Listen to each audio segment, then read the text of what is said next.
encontramos en un momento donde la diversidad tecnológica nos permite como avanzar en diferentes propuestas y con diferentes objetivos, sobre todo mucho empujando, o las experiencias en las que yo he estado involucrada van empujando hacia facilitar el acceso a la educación, ¿no? Entonces, por un lado, sí tenemos la posibilidad de generar espacios de colaboración y de una interacción muchísimo más cercana con los alumnos que se encuentran en programas a distancia que lo que anteriormente teníamos. Incluso con algo muchísimo más valioso, diría yo, que solo la cuestión de la interacción, sino la posibilidad de generar realmente una comunidad de pares, ¿no? Donde se van haciendo estructuras horizontales mucho más delineadas, mucho mejor definidas, y donde se puede trabajar bajo esas estructuras horizontales, y queda muy claro que el papel del profesor ya no puede seguir siendo este nivel jerárquico de autoridad y que tiene y posee todo el conocimiento, ¿no? Entonces creo que esa experiencia sí nos ha dado mucho la parte de las redes sociales y los cursos masivos. A la hora de trabajar con tantas personas al mismo tiempo, forzosamente se empiezan a identificar y a generar estas comunidades de aprendizaje entre pares, entre alumnos, que ayudan a avanzar más allá de lo que el profesor pudiera estar organizando como un ambiente de aprendizaje per se, ¿no? Entonces esa experiencia ha sido como muy rica y sí plantea como muchos retos en la manera en la que se pueden generar dinámicas de trabajo. Por otro lado, menciona la cuestión de los dispositivos móviles y la parte atractiva en la cuestión de los dispositivos móviles pues, es precisamente esta cuestión de la portabilidad, ¿no? Y de poder ya no estar sujeto, como anteriormente ocurría en la parte de educación a distancia, que si bien no tenía que acudir a un espacio físico para recibir educación o tener acceso a un programa educativo, hoy en día no tengo que estar en un espacio físico, forzosamente fijo y el mismo durante todo el tiempo, ¿no? Entonces puedo estar abriendo esos canales de acceso que dan muchísimo mayor flexibilidad, que dan muchísimo más oportunidades de distribuir información y de consumir información, ¿no? Las experiencias con dispositivos móviles vienen desde las agendas personales, ¿no? Ahorita han tenido muchísimo más impacto las tabletas electrónicas y los smartphones, pero ya veníamos trabajando, hemos estado trabajando en dispositivos móviles desde las agendas personales, las primeras tabletas electrónicas que ya no tienen nada que ver con estas tabletas electrónicas que tenemos hoy en día, y con teléfonos celulares, pero no atados a una red de internet, sino considerando la posibilidad de descargar contenidos o de distribuirlos vía Bluetooth, y de esa manera también ayudar a la portabilidad de contenido.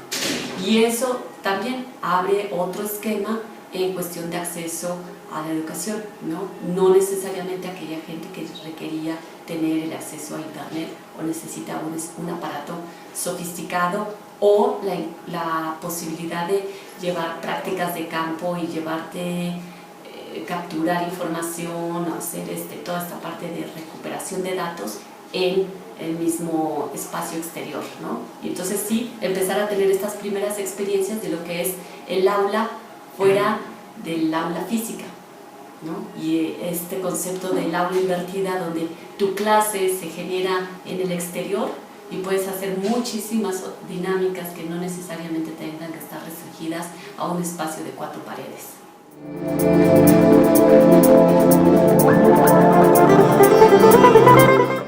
La tecnología, porque efectivamente si hay cosas que ya existen y que están a la mano y que son útiles y nos van a servir para solucionar un problema, pues ¿por qué no hacerlo, no? Ya no vale la pena inventar el hilo negro. Sin embargo, sí también crear para ajustar, adaptar la tecnología o para innovar. Creo que muchas veces nos olvidamos de esta parte de crear tecnología y nos volvemos consumidores de la tecnología, y entonces lo que nos dicen que es lo que debemos de utilizar, vamos y lo utilizamos. Y no, yo creo que tenemos que darnos ese espacio también de desarrollar, de diseñar tecnología y de adaptarla de acuerdo a nuestras necesidades y a nuestros contextos específicos.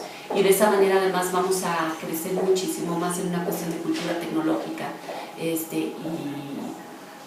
y científica también, porque nos da una estructura de formación muy importante en la creación de tecnología.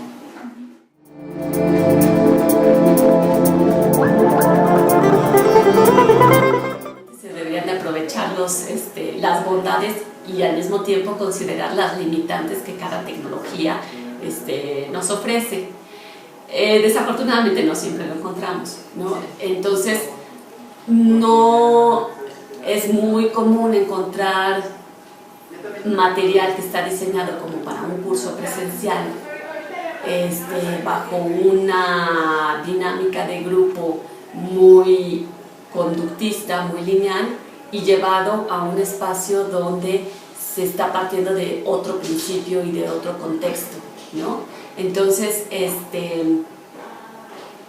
si bien debería de ocurrir así, que estamos obligados a estudiar y analizar bien las limitantes que cada tecnología nos brinda, no siempre la aplicamos, porque además pues es natural, estamos acostumbrados a trabajar las cosas de cierta manera, y ese proceso de aprendizaje y ese proceso de adaptarnos al nuevo entorno de aprendizaje pues no es inmediato, ¿no? Pero por otro lado, sí es cierto que podemos encontrar experiencias muy buenas donde se hace un uso eficiente de las tecnologías y del entorno de aprendizaje que estas mismas generan, para entonces replantear los modelos de enseñanza. Y replantear los modelos de enseñanza desde el rol del profesor, el rol de los alumnos, los mismos materiales, cómo se distribuyen, cómo se conciben, cómo se conforman, ¿no? Y creo que es la parte donde tenemos que estar como muy atentos a esas buenas experiencias, a esos buenos usos de las tecnologías y aprender de ellos.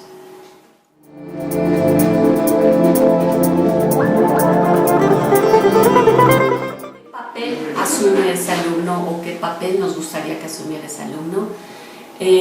Yo creo que el primero tiene que ver con una cuestión de un individuo autogestivo. Una persona que tenga la capacidad de autodisciplina y autorregulación para conformarse un hábito de estudio y para poder explorar a través de esta misma tecnología que tiene a sus manos, que pues, es la web, ¿no? En un curso en línea. Entonces, yo creo que es la principal característica deseable en un estudiante a distancia, en Internet. Esta cuestión de la autogestión, pero además la parte de apropiación de la tecnología, ¿no?